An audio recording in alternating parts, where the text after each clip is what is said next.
sawmill, Western Forest Products. They make wonderful products here that come out of our forests and go into homes and into decking, fencing, paneling, molding, serving domestic and world markets. They are the best of Canada. They bring home the Canadian promise for their workers who get a great paycheck selling wonderful products. But unfortunately, after the lost Liberal decade, that promise is broken. Workers work longer and harder for less. Housing costs have doubled, so our youth can no longer afford a place to live. Liberal taxes punish work, and Liberal inflation has driven 2 million people every month to food banks. This was all before President Trump first threatened his tariffs against Canada.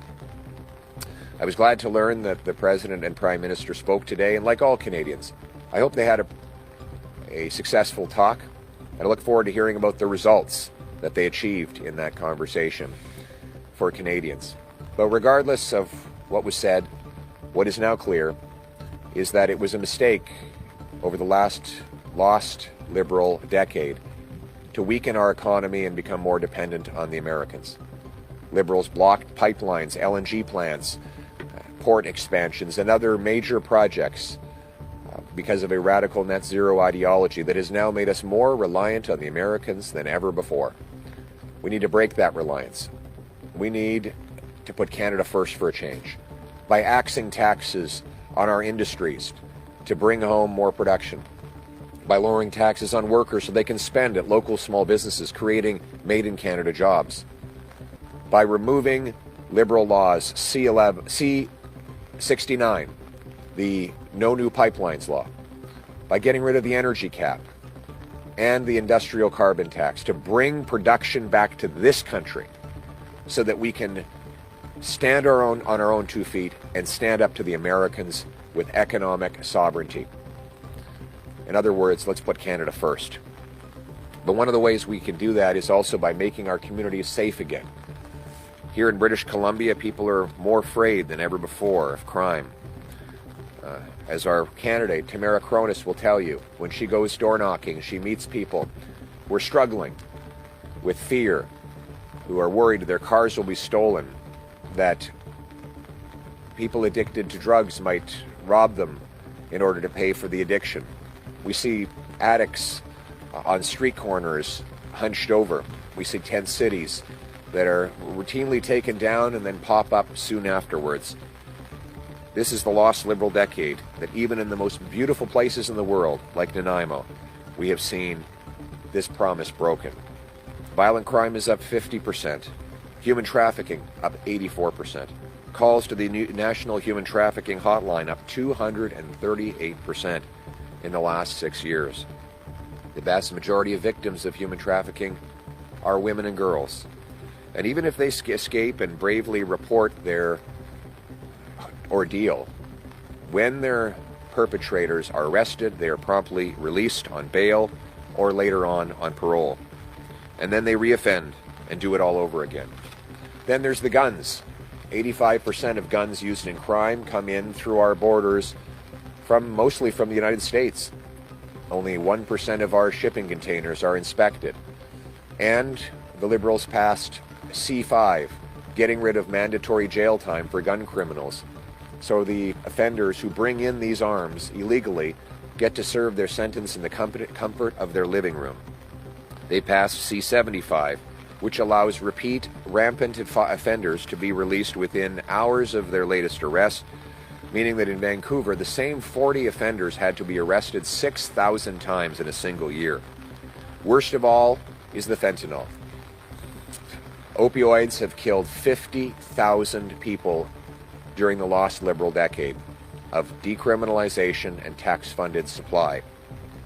Just to put it in perspective, fentanyl is 100 times more powerful than heroin. 40 milligrams of fentanyl can kill 20 people. A mass trafficker of these drugs is a mass murderer.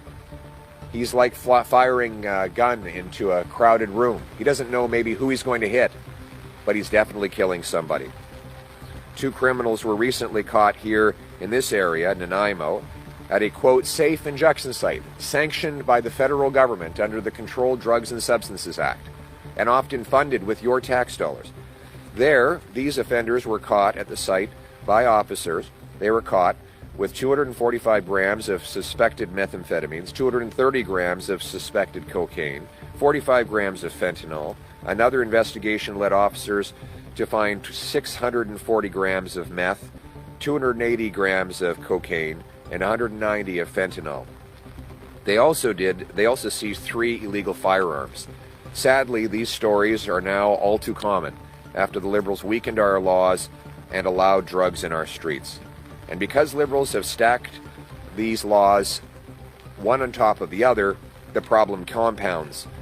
Electing the Carney Liberals will mean 4 more years of the same failed Liberal catch and release, soft on crime, hug-a-thug policies that got us into this mess. 4 more years of the Liberals after the lost decade will mean more crime, more chaos, more death, more destruction. It's no secret that the Liberal drug policy has been a disaster, but they're doubling down. They have the same Liberal ministers, the same Liberal MPs, the same Liberal strategists, and the same Liberal policies of the last decade. In fact, they've gotten even more extreme.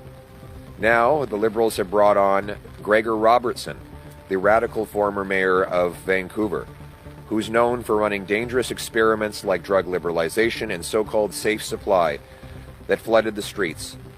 A recent study showed that these policies increased opioid hospitalizations by 58%. And the Vancouver police say that 50% of all the hydromorphone they recover is actually tax-funded drugs distributed by our very own government.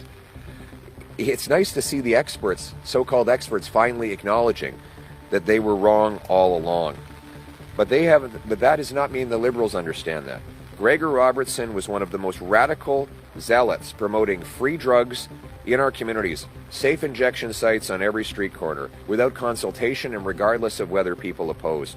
The courageous Chinese community in Richmond was forced again and again to stand up against these policies, and now everybody is speaking up. But Mark Carney won't solve the problem that his party caused. He said that fentanyl is not even a crisis in Canada. I don't know what world he lives on. How out of touch do you have to be to dismiss the idea of a fentanyl crisis? Or to bring on Gregor Robertson, the most radical pro-drug politician in Canadian history, as a new candidate and likely new minister in the forthcoming, if, God forbid, the Liberals were ever to be re-elected. The record of death and destruction from Liberal policies is one of the great human tragedies of our times, and my heart goes out to all who need help. But the good news is we can fix what they broke. We need a strong, new Conservative government that will stop the crime and put Canada first for a change. We will do that. We will do it with common sense policies that take the dangerous offenders off the street. 1, we will repeal C5 and end house arrest for the most serious offenders. We will also ensure that we reinstate mandatory prison sentences for serious gun, drug, and human trafficking crimes. We will repeal the Liberal catch and release bail law, C-75. And we will also stand up against the Liberal policy of putting serious mass murderers in medium penitentiaries by getting rid of Liberal law C-83. And that's why I am announcing today that that a new Conservative government will put Canadians first for a change, and we will ensure the monsters who kill our people and endanger our communities go to jail for life. A new Conservative government will impose life sentences for the most serious cases of fentanyl distribution, gun smuggling, and human trafficking. First, if a criminal is convicted of 5 or more counts of human trafficking, they will get life sentences. Second, anyone convicted of 5 or more cases of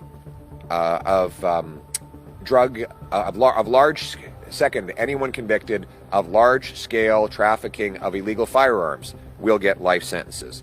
And third, anyone caught trafficking or producing more than 40 milligrams of fentanyl will get life sentences.